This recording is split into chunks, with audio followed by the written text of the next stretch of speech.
இந்த படம் இவ்வளோ வெற்றி அடைஞ்சிருக்குன்னா எல்லா டைரக்டர் சொல்கிற மாதிரி தான். அதுக்கு நீங்கள் மட்டும்தான் காரணம். அது உண்மையும் கூட. சின்ன சின்ன யூடியூப் சேனல் அதில் கூட என் படத்தை ரிவ்யூ பற்றி போட்டு எமோஷனலாக கனெக்ட் ஆகி வாய் வாய் வழியாக படத்தை பாருன்னு சொல்லுவாங்க. வாட்ஸ்அப் ஸ்டேட்டஸ் வச்சவங்க, இன்ஸ்டா பண்ணவங்க, ஃபேஸ்புக்கில் போட்டவங்க, ட்விட் பண்ணுவாங்க, பத்திரிகையாளர்கள் எழுதுவாங்க. அவ்வளோ இது வரைக்கும் ஒரு நாளைக்கு மினிமம் 1000 கால் வரும் எனக்கு. கால் அட்டன் பண்ணுறது தான் 4 நாள் வேலையாக இருந்துச்சு. அவ்வளோ அவ்வளோ வாழ்த்து மழைகள். இதுக்கு தானே ஆசைப்பட்ட பாலகுமாரங்கிற மாதிரி ரொம்ப சந்தோஷமாக இருக்குது. அத்தனை நல் உள்ளங்களுக்கும் என்னோட நெஞ்சார்ந்த நன்றிகள். படம் சார்ந்த டிஃப்ரெண்ட் ஒப்பீனியன் சில பேருக்கு இருந்தது. அவங்களோட ஒப்பீனியனும் நான் மதிக்கிறேன். அதில் அவங்க சொன்ன கரெக்ஷன்ஸ் எனக்கு சரின்னு பட்டதை நான் எடுத்துக்கிறேன். ஏன்னா சில பேருக்கு நான் படிக்கும்போது டிஃப்ரெண்ட் ஒப்பீனியன் இருந்தது. அந்த ஒப்பீனியன் மேலே நான் மரியாதை செலுத்துகிறேன். ரெஸ்பெக்ட் தம். அதில் எனக்கு அவங்க சொன்னதில் சரி அப்படிங்கிறத நான் அக்செப்ட் பண்ணிக்கிறேன். அதை நான் அடுத்த படங்களை சரி பண்ணிக்கிறேன். ஸோ உங்களுக்கு முதற்க நன்றி. போன முறை சொல்லும்போது என் அசிஸ்டன்ட் டைரக்டர் பேர் சொல்லும்போது சுரேஷ் விட்டேன். அருவாய்க்கு வந்துட்டாப்புல என்ன என் பேர் நீ எப்படி விடலாம் அப்படின்னு. அதனால் சுரேஷுக்கு மட்டும் நன்றி. இது எல்லாருக்கும் போன முறை சொல்லிவிட்டேன். அட்ஜஸ்ட் பண்ணிக்கோங்க.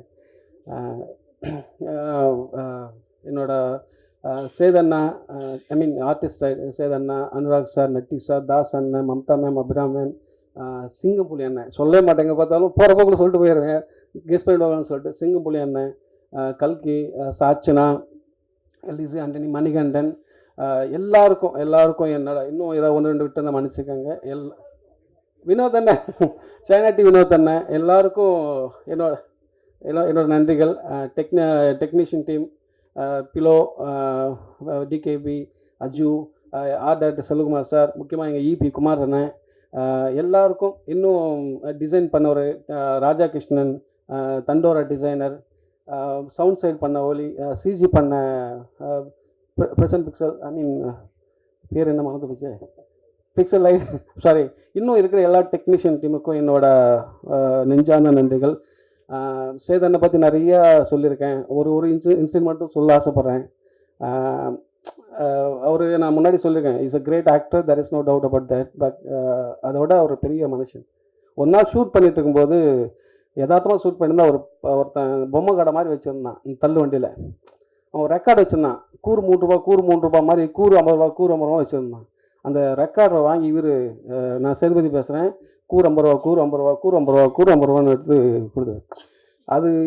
இது ப்ரொஃபஷனலாக பண்ணியிருந்தால் ஒரு ₹1 கோடி சம்பளம் நினைக்கிறேன் இல்லைண்ணே. அது எனக்கு அந்த மொமெண்ட் என்னால் லைஃப்பை மறக்கவே முடியல. அசால்ட்டாக அவள் அதான் சொன்னேன், சேதனை மேன்மக்கள் பெரிய மனுஷன், நிறைய சொல்லலாம். எல்லாரும் கேட்குறாங்க சிங்கப்புலி எப்படிப்பா அந்த கேரக்டருக்கு சூஸ் பண்ணேன் அப்படின்னு. நான் ஒரு இன்சிடென்ட் சொல்ல ஆசைப்பட்டேன். அங்கே தான் அவரை நான் சூஸ் பண்ண ஆசைப்பட்டேன். தொப்பின்னு ஒரு ஆடியோ லான்ச்சு, தொப்பின்ற ஒரு படத்தோட ஆடியோ லான்ச்சு. எல்லாரும் பேசிட்டாங்க. அந்த ஆங்கர் சிங்கம்புலி அண்ணன் கூப்பிட்றாங்க, அடுத்ததாக சிங்கம்புலி பேசுவார் அப்படி சொல்லிட்டு போயிட்டாங்க. மனுஷனுக்கு என்ன கோவம் வந்துச்சுன்னு தெரியல. இந்த சாப்பிட்டுட்டு பல்லு இடுக்கில் கறி மாட்டுக்குள்ள, அப்போ நாக்கு தொலாவிட்டுருக்கலாம், அப்படி இப்படி பேசி மைக்கு பிடிச்சி இப்படி சொன்னார்.